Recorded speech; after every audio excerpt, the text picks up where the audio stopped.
Hey, what's going on, guys? It's Mr. O from Team 8 again, doing our notes here today on the Second and Third Punic Wars. Hope you find this interesting and hope these notes help you. All right, here we go, guys. Let's get started. It's a long slide today. Okay, now the Second Punic War was from 218 to 202 BC, as we see from the dates listed above.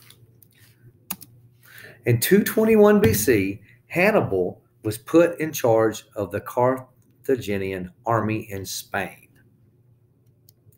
And in 218 BC, Hannibal assembled a massive army of 40,000 soldiers, cavalry, and 40 war elephants to attack Rome from the north, which is just crazy, guys. I mean, people rode horses in the cavalry because that put them at a higher level, which gave them a tactical advantage in battle. Well, to top that off, Hannibal has now included 40 war elephants. So they're at an even higher position. And you think people of this time had never seen elephants. So this would be just scary. You're already in a war. You're already scared. Your heart's beating. Now you have these gigantic elephants coming. And if they started stampeding, look out. So this is a very intimidating army. Okay. So between the third and half of Hannibal's army did die from exposure, sickness, and attacks from the local people while crossing the French Pyrenees and the Alps. So very tough elements. We saw the Alps in our earlier unit. They were very steep, very cold, and treacherous. So not an easy way to get where you're going. But Hannibal successfully surprised the Romans, who had been expecting attack from the south, not the north. So he caught them off guard. Okay, well, here's our map here. So we see where Rome is there in purple. We see lands controlled by the Carthaginians. And I guess that's orange or pink. Okay.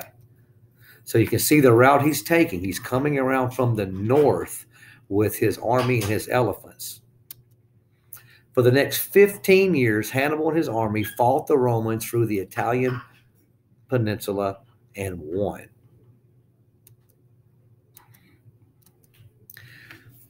Continue in 216 BC at the Battle of Cana in southeastern Italy. Hannibal's army almost destroyed the entire Roman army. Hannibal's army faked a retreat, and as the Roman army surged forward, the Carthaginian cavalry flanked them from behind, trapping them and annihilating the Roman army. So by flanking, we mean they're splitting their army.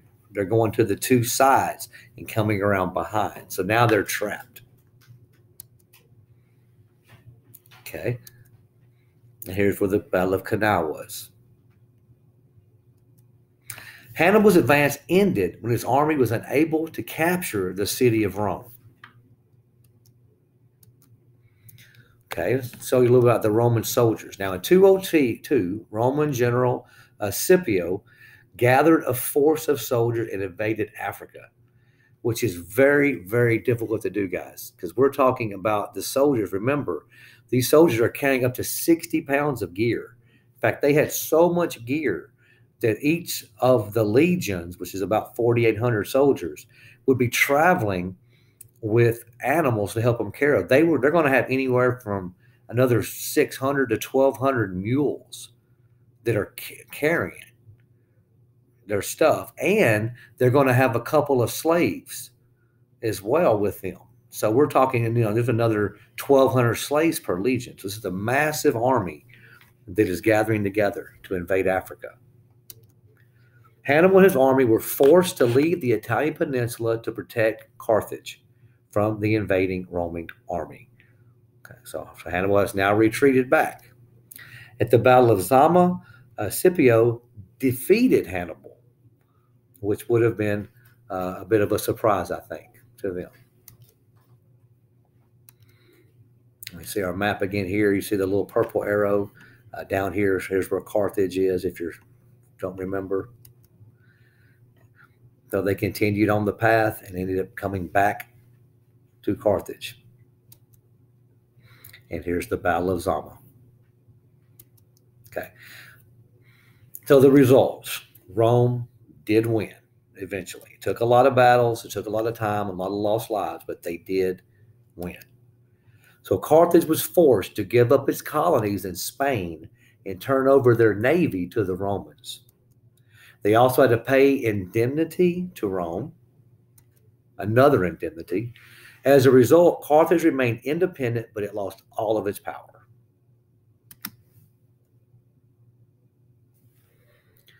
And we see here Senator Cato saying Carthage must be destroyed, because now we move on to the Third Punic War from 149 to 147 BC.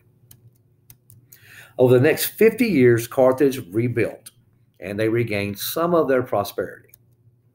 Now, while Carthage was no longer a threat to Rome, many Romans still harbored anger to them for what had previously happened.